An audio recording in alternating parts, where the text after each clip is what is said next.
Does NIL specifically hurt or help schools like Wisconsin? Plus, how did some of Wisconsin's recruits look in week one of their high school season? We're going to get into that and a lot more on today's Locked On Badgers. You are Locked On Badgers, your daily podcast on the Wisconsin Badgers. Part of the Locked On Podcast Network, your team every day. What's going on, Badger fans? Welcome to Locked On Badgers, your team every single day. Really do appreciate you tuning in. Today's show is brought to you by FanDuel. This episode is brought to you by FanDuel Sportsbook, the official sportsbook of Locked On. Make every moment more. Right now, new customers commit $5 and get $200 in bonus bets guaranteed. Visit FanDuel.com/LockedOn to get started. We're just going to get started. We're going to bring our good friend of the show, Brian Smith, Locked On's recruiting insider on the show. Brian, a lot I want to get into today. I don't even know if we're going to get into all this, but I took some questions from people who listened to the show. I kind of wanted to throw those at you today. One of them was Emerson Mandell, offensive lineman from Minnesota, Hank Weber, defensive lineman from Tennessee. Do you see either of these players potentially flipping? Could Mandell be a defensive lineman for Wisconsin, for example, or could Weber be an offensive lineman? It depends on the scheme you're going to run and what your aspirations are. In today's world, and I mean, I'm not sure what Wisconsin's going to do, and honestly, I don't think anybody is just yet. Wisconsin, you would think, would emulate what the staff at Cincinnati did. They ran 3-man, they ran 4-man, they run Eagle, which is 2 outside linebackers. 3-man. It got complex. They moved guys around because, much like Wisconsin, they're not signing all these 5-star guys. They tried to confuse people, get guys free to get them home. If you're doing that and you're playing different schemes, yeah, you could do that, but it's not the same as lining up like old school Ohio State from, 20 years ago. They ran 4 guys up front, backed off 7, and their 4 beat your 5 or 6. Mm-hmm. They're not going to do that. You would have to get pretty techie with it because they're not athletic enough to just beat guys one-on-one consistently from the same spot. I'm here, you can't beat me. They're not that kind of athleticism to throw out there, but they're big dudes that have upside. And it's so hard to project when you've got a kid, like the kid from Tennessee. He's an athletic kid, but I don't know how far his body's going to go yet. And that's the nature of recruiting in general. You're talking about a young man that's still physically developing. Is he going to be 300 pounds or 280? Mm-hmm. It sounds, well, they're both big. Well, 20 pounds is a big deal.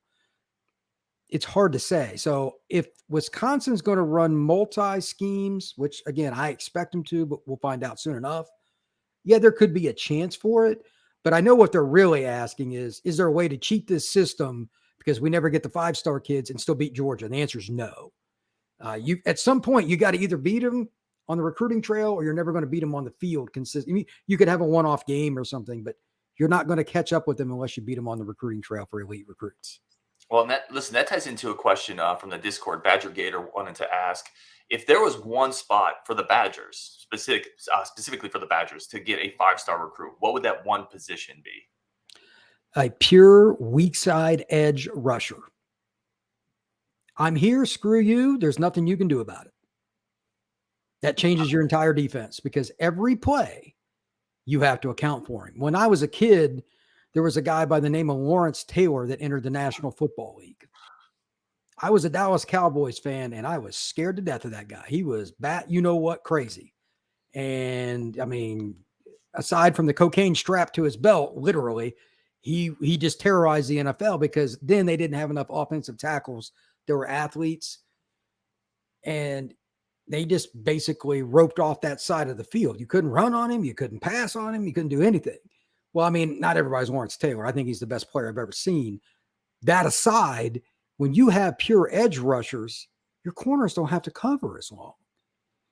Corner is the second pick, and it's the harder position to recruit because most kids would rather play offense. That's a whole nother discussion because they want to be on the lead in on SportsCenter for the right reason, not the wrong. But at the same time, the 6'5", 245-pound guy that can go, that can stop, can break down and change direction, the rare skills that there's like 3 of them a year.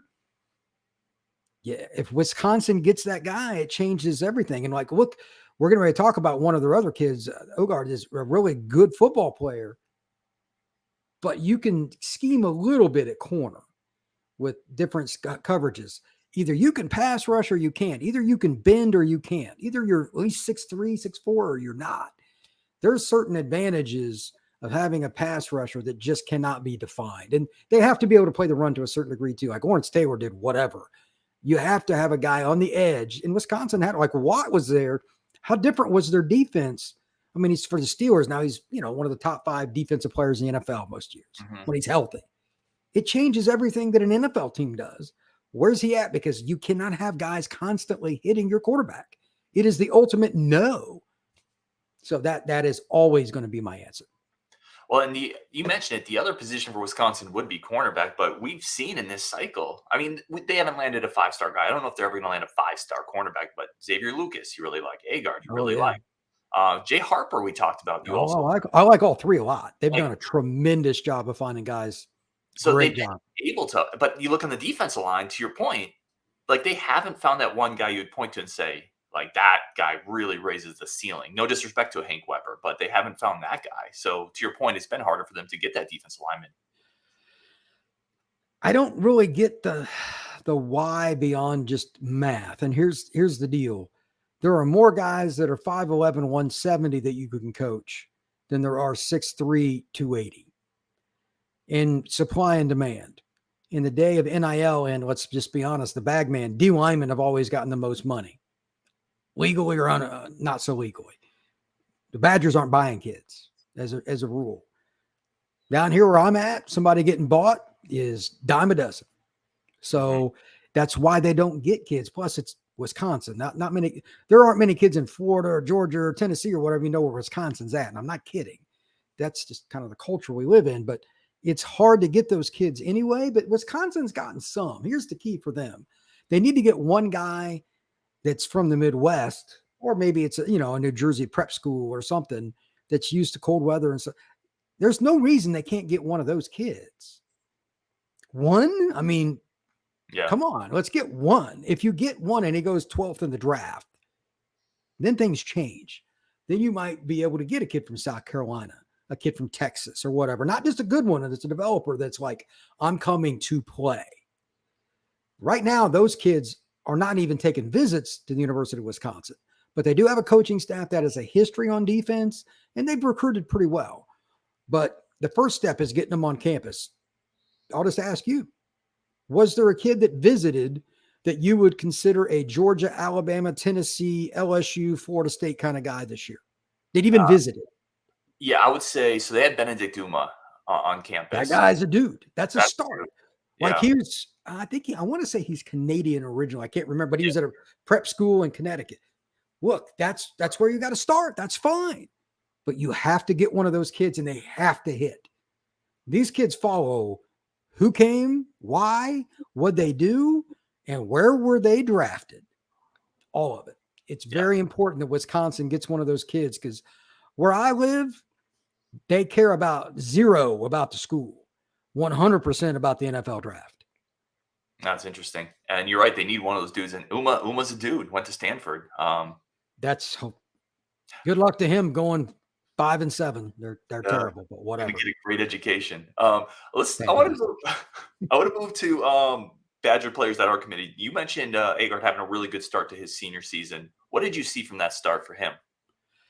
This is something that we knew about 3 years ago when I scout some underclassmen, and I can't remember which buddy of mine it was. We were talking about it one day, and he said, "Have you seen the kid from Philadelphia?" This is 3 years ago. And I'm like, "No, I don't really scout Philly. I live in Florida. Why?" And he said, "This kid's unbelievable. His tape's good." Blah, blah. I looked at him. He's dude. At the time, he was about 5'9"-ish, but he was a freshman.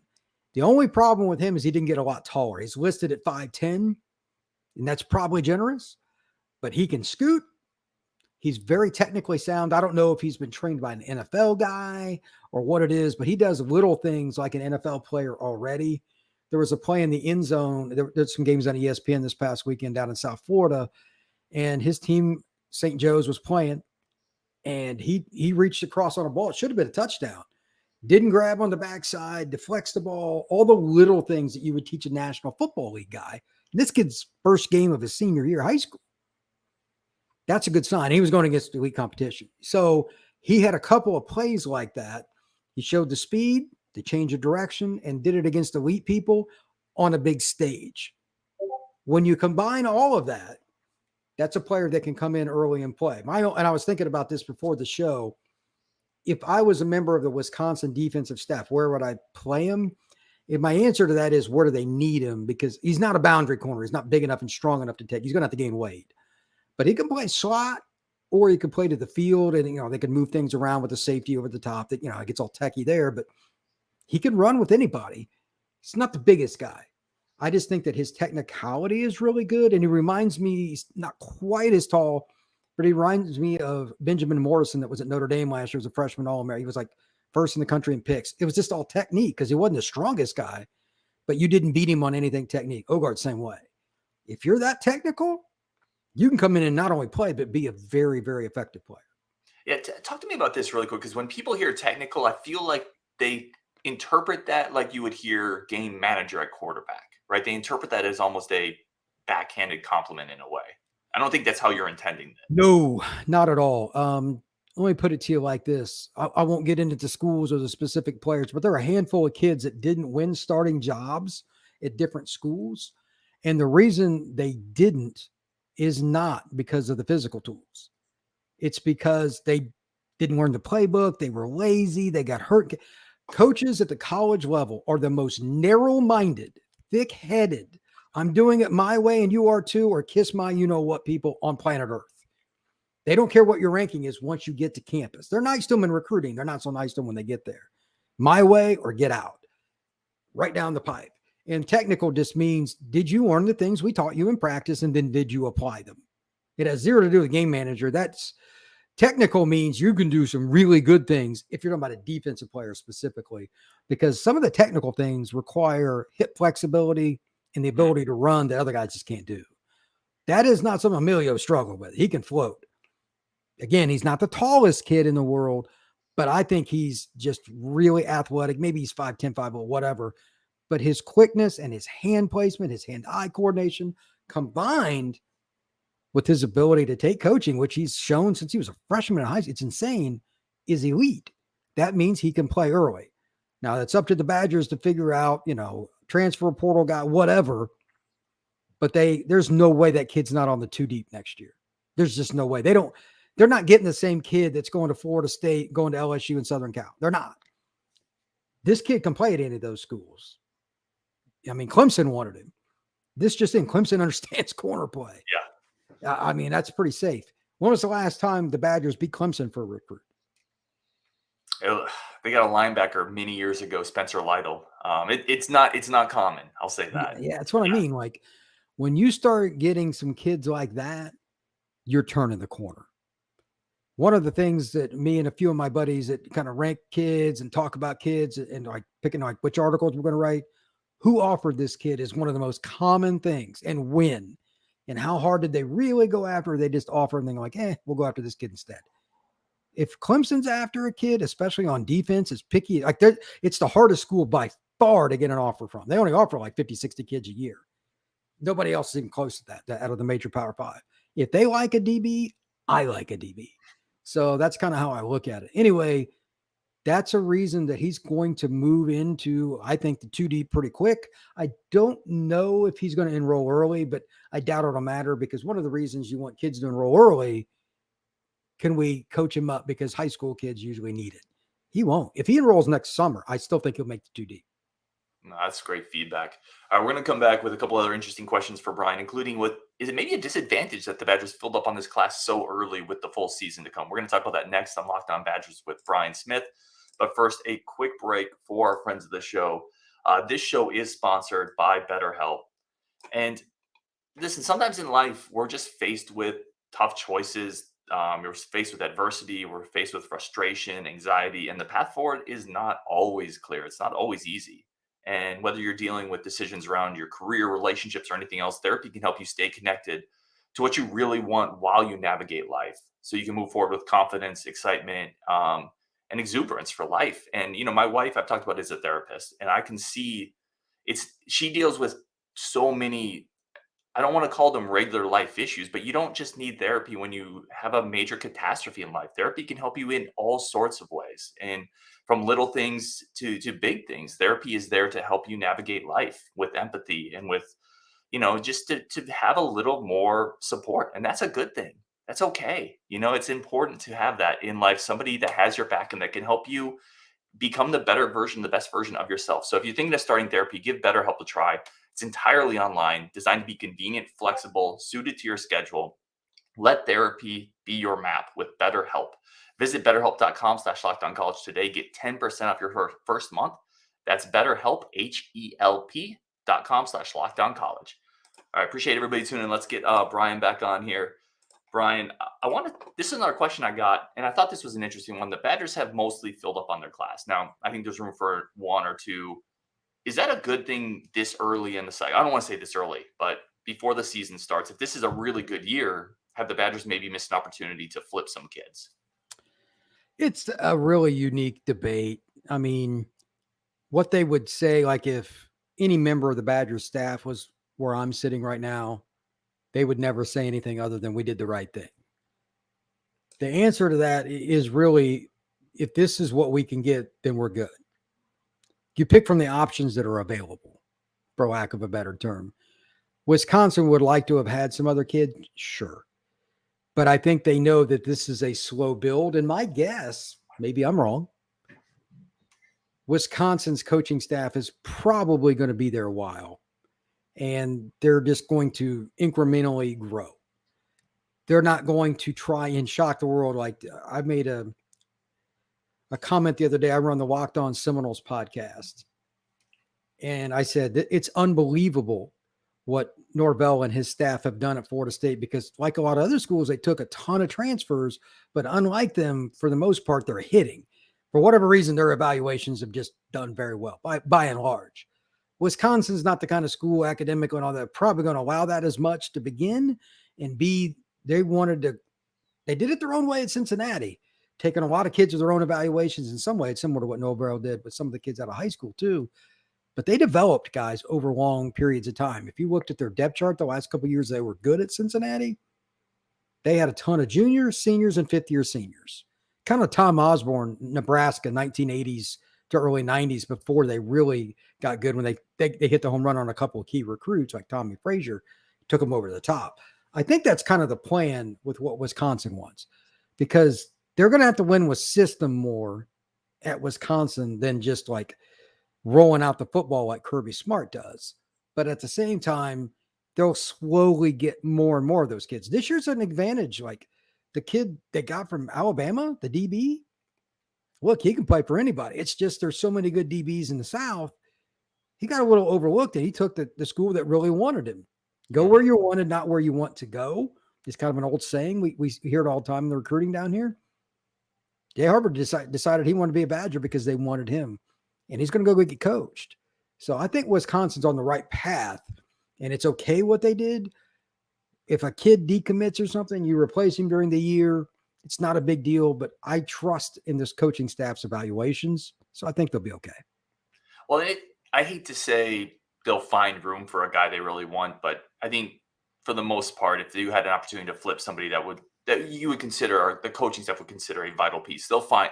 I think you still find room for that piece if you find the right one. I'm trying to think of the exact number, but there were a couple of schools that like late May, early June, like you have to be at 85 by like August 1st or whatever the date. I forget what the date is, but they were at like 93 and they all made it. Right. As a general rule, kids find a way to leave even if they're not trying to. It's just reality in our society. Young men between 17 and 23 are known to make really crappy decisions, and that's how they lose scholarships. The ones that don't make it aren't on the team. Mm-hmm. So you over recruit. So by the time August 1st rolls around and fall camp gets there, you're okay. Wisconsin will be just fine. I want to take one more quick break for our friends of the show. Come back. I'm really interested in this. I don't think we're going to be able to finish this conversation in a segment, but I want to get Brian's take on NIL. Specifically, does it help or hurt a school like Wisconsin? Does it help or hurt schools in the Big Ten? We're going to start diving into that topic. Oh, Brian, I know we could do an entire week's worth of shows on NIL, but we're going to start diving into that topic next on Locked On Badgers. But first, a quick break for our friends of the show over at FanDuel. FanDuel is the official sports book of the Locked On Network, also the official sportsbook of the NFL. And with the season about to start right now, new customers can bet $5, get $200 in bonus bets guaranteed. Plus, all customers who bet $5 will get $100 off NFL Sunday Ticket from YouTube and YouTube TV. You're not going to beat that anywhere. Now is the best time to join FanDuel. The app is easy to use, safe, secure, has everything from spreads, player props, and more. Great futures on the Badgers. Listen, we've talked about some of them. Badgers going undefeated. I know Brian doesn't agree with that necessarily, but we've talked about it. Badgers in the national title game. We chopped it all up. Mordecai for the Heisman plus 1,900. Go to FanDuel. Visit FanDuel.com/lockedon. Get the optimism season going. Kick up the NFL season with an offer you don't want to miss. FanDuel, the official sportsbook partner of the NFL. All right, let's get Brian back on. So I saw your smile in the back room there. You're not maybe on the national title Mordecai Heisman bandwagon this year. Okay. Yeah. Listen, the odds reflect that, by the way, right? Certainly, if you're taking $10, the odds reflect that you're probably not getting those $10 back if you bet on the Badgers to win the title this year. I want to get into NIL. Speaking of money, specifically, I've really been interested in this, and I know we're just going to start to scrape the surface of this topic, but there's kind of two trains of thought here that I wanted to ask you about, right? There's one that the schools with the most money, the most resources, the ones that have always been successful are just going to leverage those more resources and gain even more an advantage with NIL. There's another train of thought that this allows a school like maybe a Wisconsin, a Louisville, somebody who just can have a big booster to make up that difference. Does NIL help or hurt schools like Wisconsin? It depends on which school you are in regards to that booster. I mean, I can't remember how many times I've said this, but it's a ton. I'm on McLaughlin's show that does Oregon. I always make fun of him. I say, well, Oregon's got the greatest booster in the history of boosters. Phil Knight. I mean, they got the greatest everything. But at the end of the day, it's still hard for them to win because their in-state recruiting is garbage. There's just not enough players. So they always have to fight out-of-state recruiting every single guy. So anyway, I think it can help if you have the right ideas, and it gets down to something I've been actually working on, trying to figure this out. It's going to take a couple of years to complete it. You need to have some stats. But there's one train of thought from a coach I know.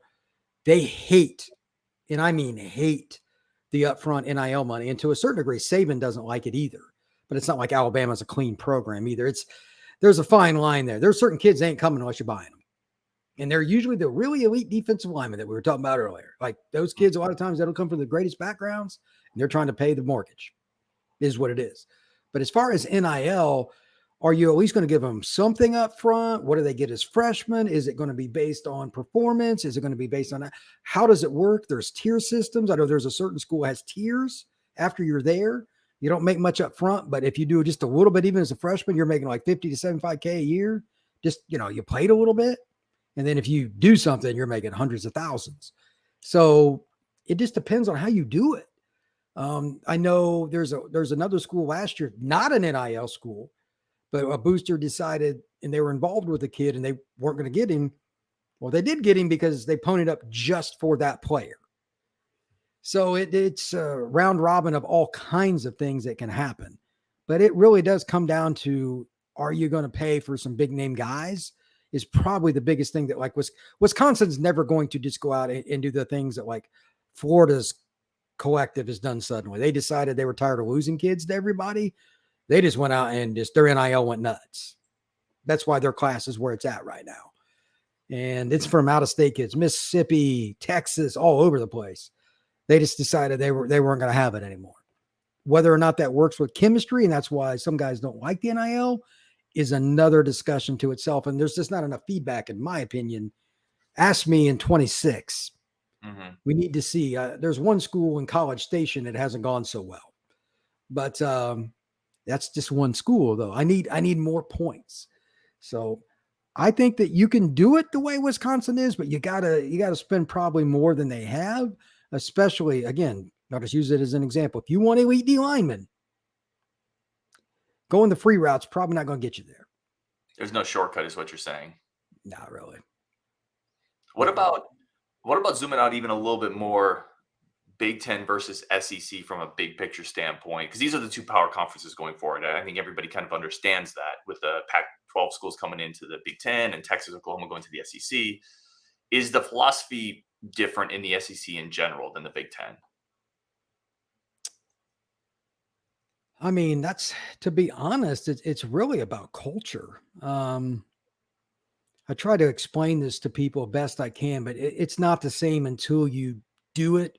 And I know people on your show get mad about this because I use an example, but it's the best defensive players in the country in particular live down here. That's why they win. It's not because of anything else. And those kids just like to stay close to home. That's the biggest difference. But above everything, they just got better players. But the NIL helps them because in today's era, more kids do leave than ever before by a long shot, especially Florida. This is the most transient state where I live. Only about 40% of the best players stay in state. But Georgia and Alabama get a lot of those kids too. So it's ridiculous. But anyway, I think that there's some overlap, but it's primarily going to be Penn State. And like you're spending up front for key players at corner, D-line, quarterback is still the bottom line to a certain degree, maybe a stud receiver or a left tackle. Again, you don't have to do it across the board, but I think the culture and everything, it means more to the people in the South to win in football than it does in the state of Wisconsin. Now, people on this listen to the show would disagree, but I'm telling you, you go walk into any small town in Mississippi, South Carolina, anywhere, football is just everywhere. It is 12 months a year nonstop, and they put their mouth and their money together. Mm-hmm. The high school football stadiums, everything they do, the kids are just more prepared to take that step. There are college basic programs in like North Carolina, South Carolina, Georgia, Alabama. And then when the kids step up, that's what it is. It's not the NIL. It's still just the talent and how prepared they are. The NIL is just the bonus. That's the cherry on top for the SEC schools. No, and I think, in the South, and we'll kind of wrap up here, but you talk about a Mississippi, right? Or an Arkansas or Georgia, where an NFL team, even in, the Falcons aren't more popular than the Bulldogs. Nope. Or in Wisconsin, not even close. The Packers are the dominant football team in Wisconsin. That's unique because the Packers, you could make the argument, are the most important team in NFL history. You could at least put that argument out there.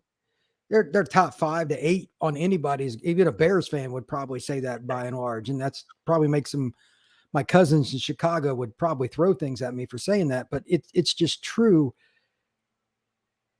There's nothing that stops people from watching Georgia football, even when they weren't good. 25 years, like when they were terrible, they were 500 or whatever. You weren't stopping them from watching that game. They didn't care about the Falcons if they were good, bad, or indifferent. What's going on with the Bulldogs?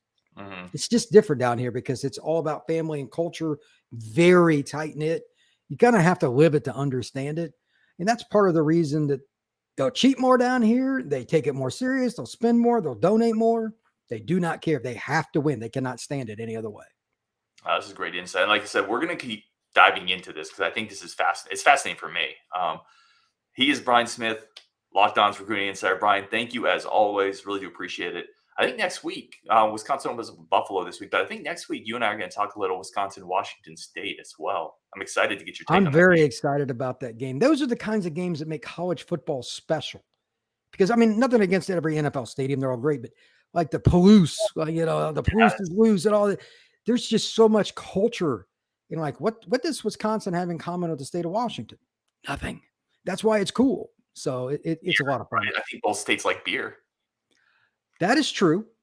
That is true. You're right. Like you're 100% right. It's the uniqueness of going to a different stadium and interacting with a different fan base, and the little things around campuses are all unique. You're 100% right on that.